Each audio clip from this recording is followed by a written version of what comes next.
मुफ्ती सलमान अजहरी पे 3 धारे लगे हैं और वो कौन कौन सी धाराएं हैं और उनका मतलब क्या है।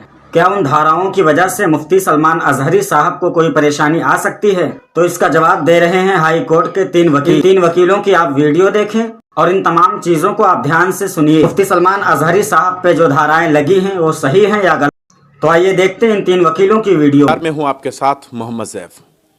मौलाना मुफ्ती सलमान अजहरी की गिरफ्तारी, उसके बाद उनके ऊपर संगीन धाराओं में मुकदमा लिखना, समर्थकों का हुजूम, समर्थकों का बाहर आना, उनके लिए दुआ करना, मीडिया का उनके खिलाफ जहरीले शब्द बोलना, ये सब सवाल खड़ा कर रहा है।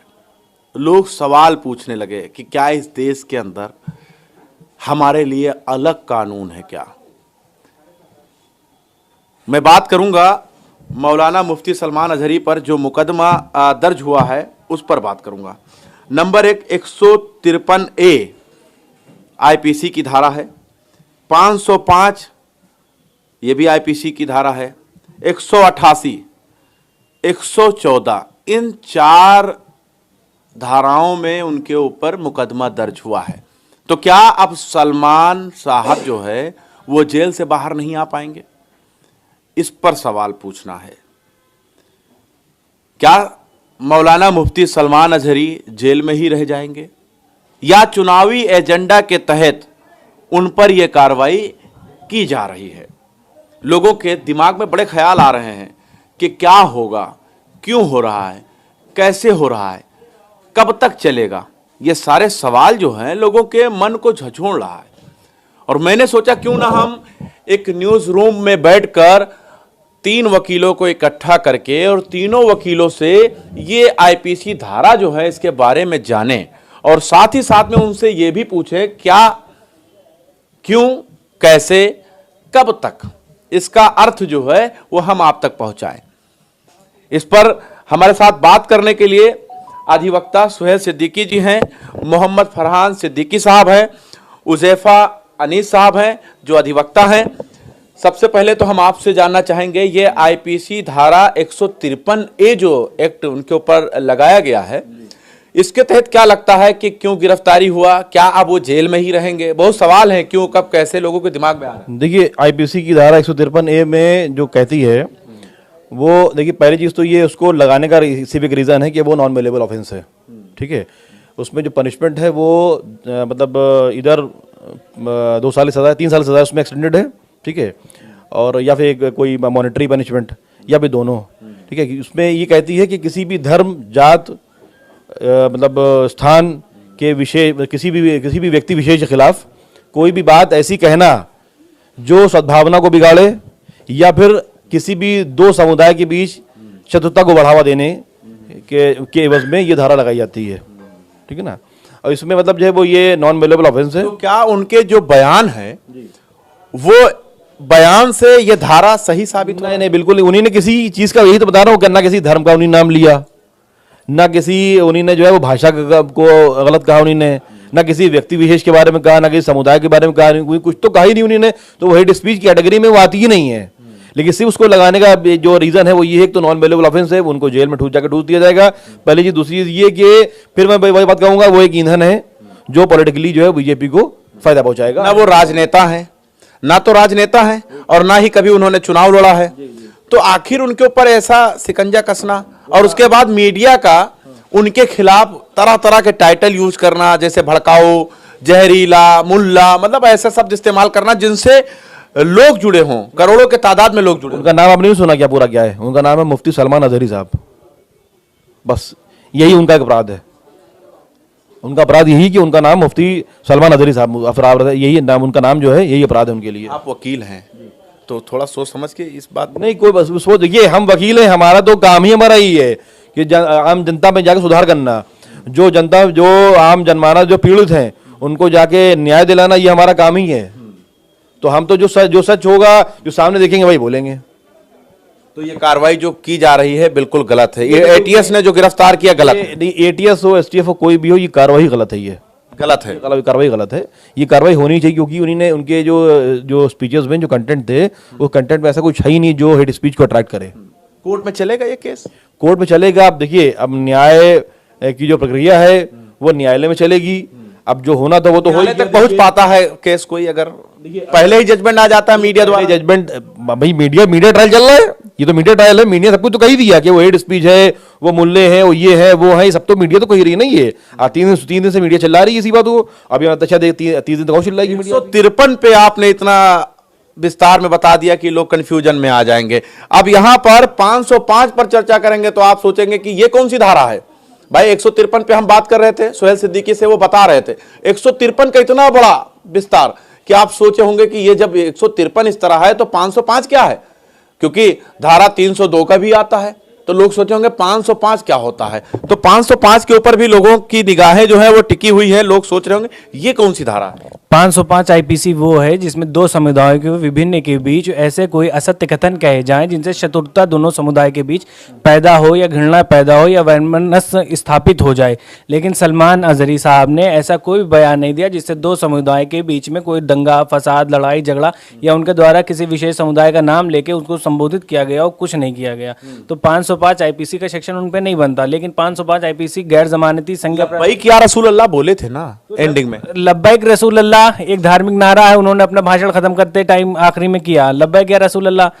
तो ये तो एक धार्मिक नारा हुआ, लेकिन हमने किसी विशेष समुदाय को तो घोषित नहीं किया कि हम तुम्हारे लिए ये करेंगे या कुछ।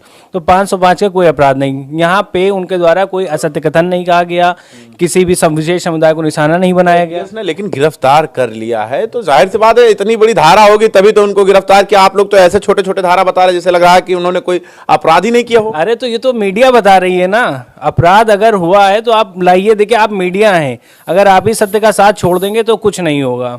आप मीडिया का ट्रायल चल रहा है, मीडिया तो सब कुछ बताती चली आ रही है। तो न्यायालय किस लिए बना है? न्यायालय में प्रक्रिया है। न्यायालय आप साबित नहीं कर, अगर अपराध हुआ है तो उसको साबित करने के लिए न्यायालय है, न्यायालय साबित करेगा, पुलिस विवेचना करेगी। लेकिन मीडिया पहले ही अपराधी घोषित करे दे। ये कहाँ का न्याय हुआ? अभी लाखों लोग होते हैं जिनको कुछ नहीं होता, वो बेचारे जेल में है, सड़ रहे, बाद में उनको बाइज्जत बरी कर दिया जाता है। तो उनको साथ जो मानसिक प्रताड़ना होती है उसको कौन देखेगा?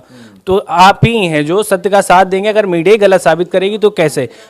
जहरीला मुल्ला पता नहीं क्या क्या शब्द बोल रहे हैं। सिर्फ एक मुसलमान विशेष समुदाय को निशाना बनाने के लिए, अपनी टीआरपी हाई करने के लिए है, बाकी कुछ नहीं। बाकी कुछ नहीं नजर आ रहा आपको। देखिए 505 की जो धारा है वो भी धाराशाही हो गया। साफ कहना है कि देखिए ये दो धारा आपने समझ लिया होगा, 153A 505। लेकिन एक चीज और हम जरूर कहना चाहते हैं कि हैदराबाद के एक कद्दावर नेता है, भारतीय जनता पार्टी में है, उनका नाम टी राजा है।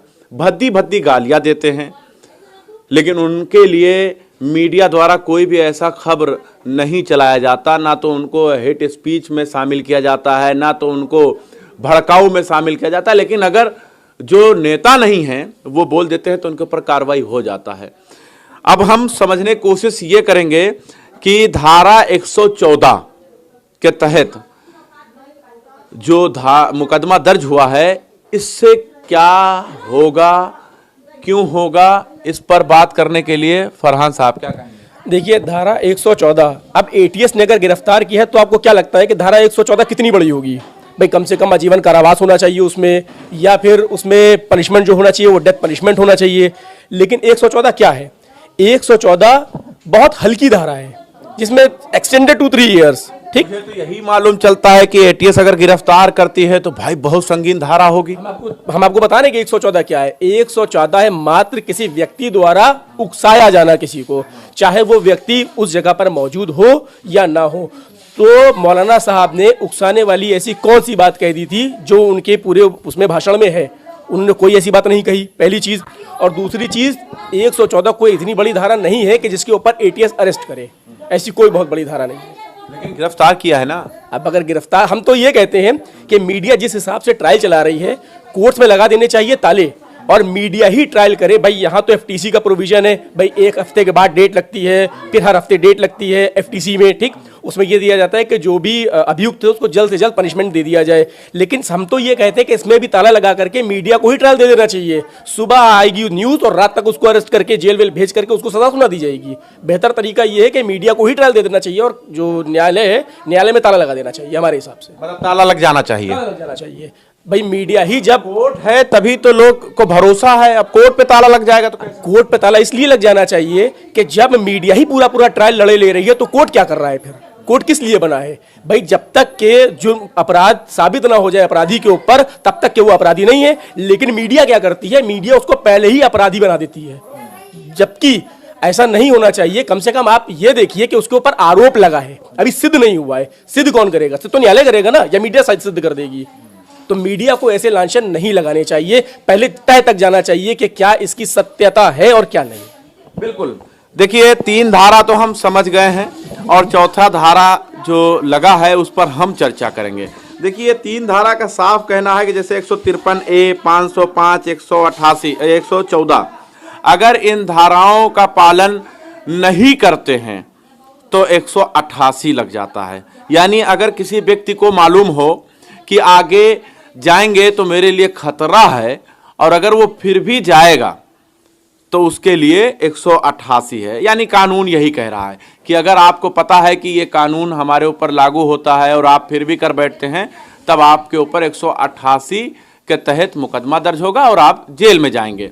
लेकिन अब इन सारे सवालों से आप हो सकता है अभी तक बेखबर रहे होंगे, लेकिन अब आपको खबर लग गई है कि इन धाराओं से मौलाना मुफ्ती सलमान अजहरी को कुछ नहीं होगा। वो बहुत जल्द आपके बीच में होंगे, हो सकता है। बिल्कुल बिल्कुल बिल्कुल बिल्कुल हो सकता है। वो उनके ऊपर कोई संगीन आरोप मतलब जो लगाना चाहे है उन्होंने, वो बनता ही कुछ नहीं है। और हमें, क्योंकि हम एक अधिवक्ता है और हमें जो है वो न्यायपालिका पे पूरा विश्वास है कि वो उनके साथ में इंसाफ करेंगी। और अगर लड़ना मौका उनका केस मिला तो मैं उनका केस जो है वो फ्री ऑफ कॉस्ट लड़ूंगा। आप फ्री में लड़ेंगे? फ्री ऑफ कॉस्ट उनका केस लड़ूंगा। और वैसे भी हम लोग तो वैसे भी सिद्दीकी लीगल एसोसिएट्स, हम लोग जो है आम जनता के लिए समर्पित अधिवक्ता हैं। और हम लोग जो है वो जैसे इस तरह के जो लोग हैं जो मतलब फॉल्सली इम्प्लीकेट किए जाते हैं सरकार द्वारा, जो मतलब जानबूझ के जो घुसड़ा जाते हैं जेलों में, उनको छुटाने का हम लोग काम जो है वो मतलब आप सलमान के लिए मौलाना मुफ्ती सलमान के लिए फ्री ऑफ कॉस्ट केस लड़ेंगे उनका। उनसे हम कोई फीस चार्ज नहीं करेंगे। जी बिल्कुल, अगर मौका मिला तो हम लोग बिल्कुल फ्री में लड़ेंगे। सिद्दीकी लीगल एसोसिएट की तरफ से हमारा काम जो है न्याय दिलाना है, तो हम बिल्कुल उनके लिए न्याय के लिए जो लड़ाई होगी, प्रक्रिया होगी, हम बिल्कुल उसमें पूर्ण सहयोग करेंगे। अगर आपको मौका मिल जाए तो? हमें अगर मौका मिलेगा तो हम मौलाना साहब के लिए फ्री ऑफ कॉस्ट जो भी उनको लीगल मदद चाहिए होगी वो हम देने के लिए तैयार हैं।